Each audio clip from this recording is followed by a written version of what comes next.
Hello and welcome back to UView Variety. Today I have some very special guests as usual for you guys. I have here Taylor Walker. Thank you for being here, Taylor. And then Professor Bruce Toews. I'm looking forward to his interview. So before we get started into the interviews, we're going to be playing the game, the acting game, the telephone game here as usual. We have prompts in our box here that we're going to read for you guys, and then we have to act it out over the telephone. So I'm going to go first. Here we go. Oh man, this is a long one. So it says, pitch to investors. Oh, this one's for you. Pitch to investors a company that sells timeshares to a private diner restaurant. It's odd and probably not going to sell. But hey, it's your job and anything can happen in America. Investors a company that sells timeshares. Do you have any hints? Oh my. Just gotta go for it. All right, ring, ring. Here we go. Hello? So I have here some timeshares for your private diner. What is a timeshare again? I'm trying to remember.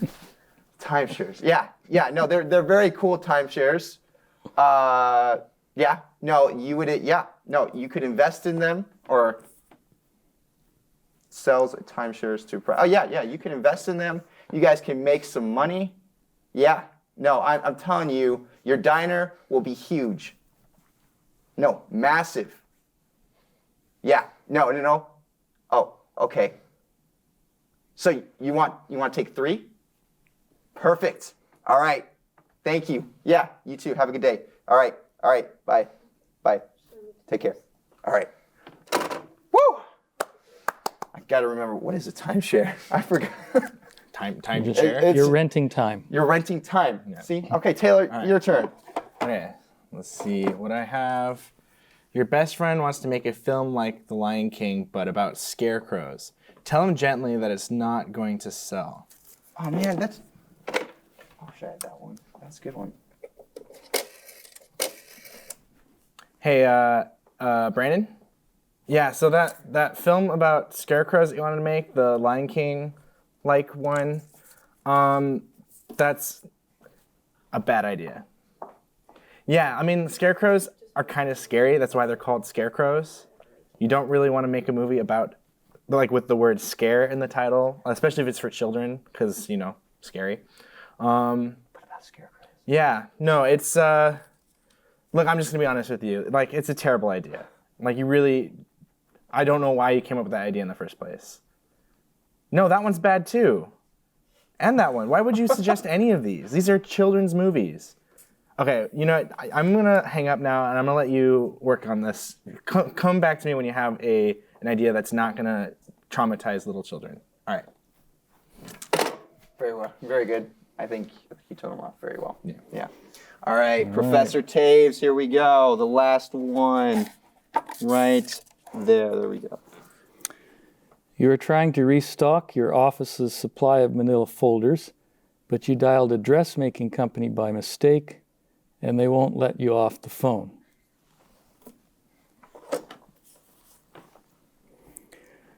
Yes, we're wanting some manila folders. No, manila, M-A-N-I-L-L-A, the folders. You know those yellow things you put paper in and you put it into a file cabinet and pink dress? No, what does a dress have to do with the manila folder? I assume that you learned English in school. Manila folders. We're trying to order some manila folders. Yes. Well, okay, listen. I gotta go because this is just wasting my time. This is awful. Yeah.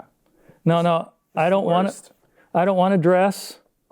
No, I don't wear dresses, and for that matter, look, I just gotta go. Bye. Very well done. All right, guys, thank you for coming here for this segment of UView. We'll be right back. And we are back for another segment of UView. Today, I have a very special guest for you guys, Professor Bruce Toews. Thank you for being on the show. I'm so happy to have you here. Pleasure. Now, Professor Toews, what is it that you teach here at Wall Wall University?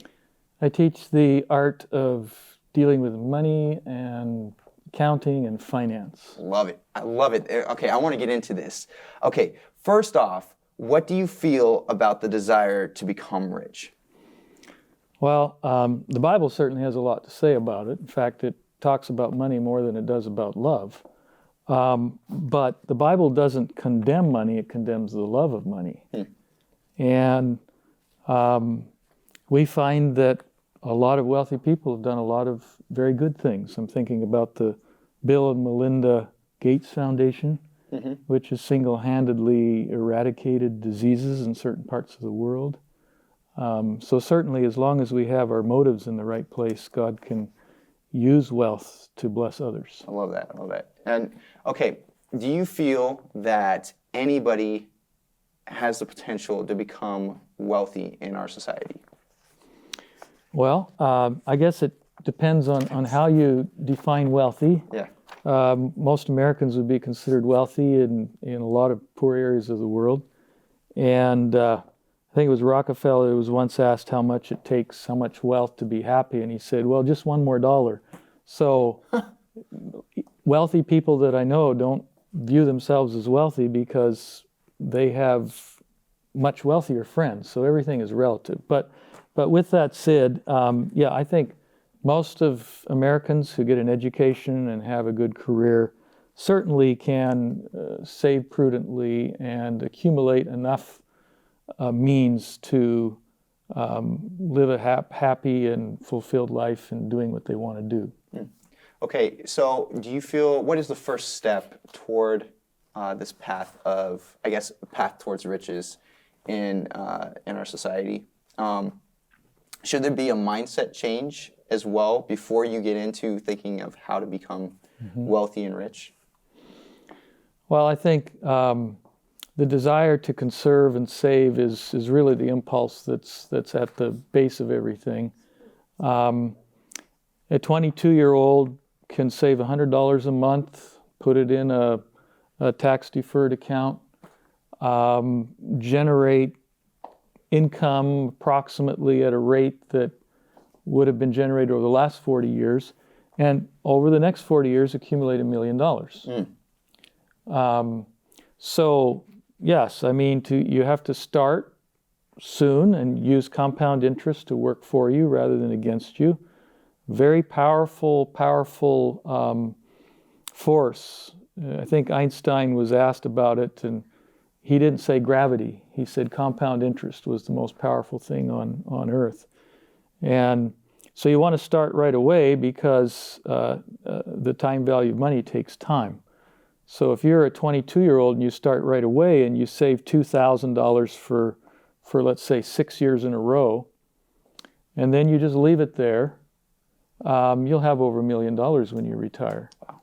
But if you start 6 years later, let's say at the age of 28, and now you're going to have to save $2,000 every year for the rest of your working career to accumulate the same amount. So it's very easy to be a procrastinator. Some people think the longer you wait to do something, the more time you have to catch up. But it doesn't work that way with money. Wow. And so you want to start as soon as you can. For most young people, that probably means not while they're in college, because whatever little money you have now is probably going to be needed. But as soon as you get your first job, systematically say, I'm going to forego the coffee or whatever, and I'm going to put X amount away every month, and you'll be surprised at how that accumulates. Okay, so you mentioned a couple terms, and I want to go over just to refresh my memory as well as help the audience know what these are. You mentioned time value of money, first off. What is that exactly?